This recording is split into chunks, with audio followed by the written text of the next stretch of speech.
আসসালামু আলাইকুম। সবাই কেমন আছেন? আলহামদুলিল্লাহ আমরা সবাই ভালো আছি। এই তো সকালবেলা আজকে বাবার বাড়ি চলে আসছি বিক্রমপুরে। এখানে আমি ছাদের উপরে রান্না করে নিচ্ছি। আমার মা এই গুছাই নিচে রান্না করবে, ভাবলাম যে আমি আজকে রান্না করি। মা তো প্রতিদিনই রান্না করে। এই যে এখানে খাসির মাংস রান্না করব। এখানে শাক আছে, ভুট্টা শাক। আমি এখানে একটু তেলের মধ্যে পেঁয়াজটা ভেজে নিচ্ছি। আর লাড়কি চুলায় কিন্তু রান্না করতে অনেক মজা লাগে। এই যে আমাদের ছাদ, সবসময় আমরা কিন্তু আসলে ছাদের উপরে রান্না ঠান্না করি, ছাদের মধ্যে অর্ধেক সময় কাটাই। আর এই যে সাপান,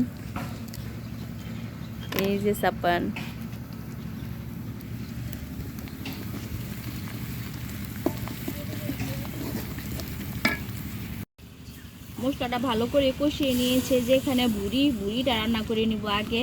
এখানে যে আমার মা আগে থেকে বুড়িটা সিদ্ধ করে রেখেছে পরিষ্কার করে। আমার মেয়ে খুব ভুড়ি পছন্দ করে, এই জন্য মেয়ের জন্য আগে থেকে আমার মা ভুড়িগুলো সব কেটে কুটে পরিষ্কার করে সিদ্ধ করে রেখেছে। এখন আমি ভালো করে মশলাটা কষিয়ে যে ভুড়িগুলো দিয়ে দিলাম। আর ভুড়ির মধ্যে আলু দিব। এই যে এখানে আলুও কেটে নিয়েছি। আগে ভুড়িটা একটু কষাই নিব।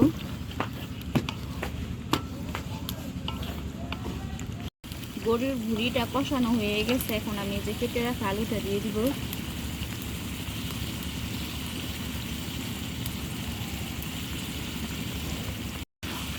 এখন এই ভুড়িটা আলুর সাথে আর একটু সময় নিয়ে কষাই নিব।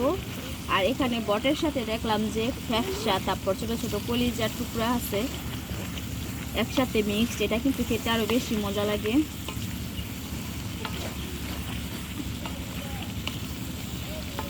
করা হয়ে গেছে। এখন আমি ভাজা জিরা গুঁড়া দিব। এখানে আমি ভাজা জিরা গুঁড়া দিয়ে দিলাম।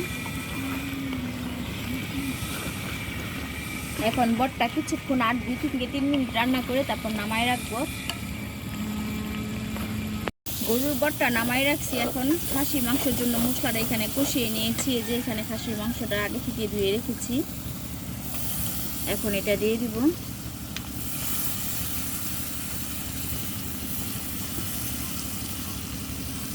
খাসির মাংসটা ভালো করে কষিয়ে এখানে খাসির মাংসের মধ্যে একটু আলু দিব।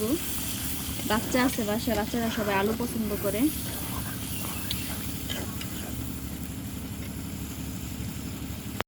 এখানে এই যে ভালো করে খাসির মাংসটা কষিয়ে নিচ্ছি। আর এখানে এই যে ট্যাং ফল, আমাদের গাছের ট্যাং ফল সিজনের সময় আমরা আসি না, এইগুলা পেরে আমার মা ফ্রিজে রেখে দিয়েছিল, এখন বের করে দিছে। এখন এই যে রান্নার পাশাপাশি ট্যাং ফলও খাবো এগুলা মাখায়া। এখানে আমার খাসির মাংসটা রান্না করা হয়ে গেছে। এই যে আমি একটু ভাজা জিরা গুঁড়া দিয়েছি। এখন নামায়া ভাত বসাই দিব।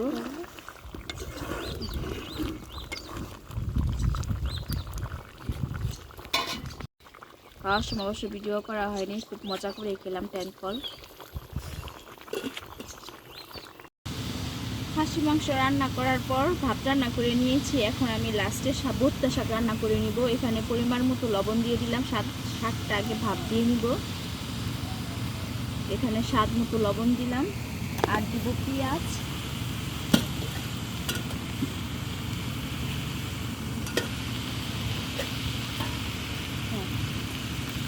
এই যে এখানে পেঁয়াজ কুচি দিয়ে দিলাম। আর এই যে বোম্বাই মরিচ দিয়ে শাক রান্না করব। এখানে আমার শাকটা রান্না করা হয়ে গেছে। এখন দুপুরের খাবারটা নিচে যেয়ে গুছাই নিব। বোম্বাই মরিচ দিয়ে ভুট্টা শাক আপনাদেরকে দেখাচ্ছি আমি। এই যে আমাদের বাসার সামনে কিন্তু ক্ষেতের থেকে শাক উঠাই দিয়ে গেছে পাশের বাসার আন্টি। এই যে ওই যে দেখেন, ওইগুলা সব শাক, ওখান থেকে শাকগুলা উঠায় দিয়ে গেছে। ওইগুলো ফ্রেশ শাক রান্না করছি। আর শাকের কালারটা কিন্তু একদম সবুজ আছে। আর খুব কম সময়ে কিন্তু শাকটা সিদ্ধ হয়ে গেছে। এই যে আমার শাকটা। এখন নিচে যেয়ে খাবারটা গুছাই নিব। দুপুরবেলা তো ছাদের উপরে অনেক রান্না বান্না করেছি। দুপুরের খাওয়া দাওয়া শেষে বিকালবেলা রেস্ট নিয়েছি। সন্ধ্যার পর এখানে আমার বাইরের বউ মুন্সিগঞ্জ একটা রেস্টুরেন্টে নিয়ে আসছে রাতে খাবার খাওয়ার জন্য। এখানে সবাই আসছি, শুধু আমার মা আসেনি। আমরা খাবার অর্ডার করে এখানে আশেপাশে ঘুরে ঘুরে দেখছিলাম। রেস্টুরেন্টটা অনেক বড় ছিল, এর মধ্যে কিন্তু আমাদের খাবার চলে আসছে। আর খাবারগুলো খুব গরম ছিল, খেতেও অনেক মজা লেগেছে। আমার বাইরের বউকে আবারও আমি ধন্যবাদ জানাচ্ছি একটা ট্রিট দেওয়ার জন্য আমাদেরকে। এখানে যে খাবারগুলো সবাই এনজয় করে খাচ্ছিলাম। মার কথাও মনে পড়তেছিল, মাকে বাসায় রেখে এসছে। অবশ্য মাকে বলেছিলাম আসতে আমাদের সাথে, মা আসেনি। এই যে এখানে খাবারগুলো খাচ্ছিলাম। খেতে খেতে আপনাদের সবার কাছ থেকে বিদায় নেব। আজকের ব্লগটি কেমন হলো সবাই কমেন্টে জানাবেন, আর আমার চ্যানেলটি সাবস্ক্রাইব করবেন, আমার পাশে থাকবেন। আল্লাহ হাফেজ।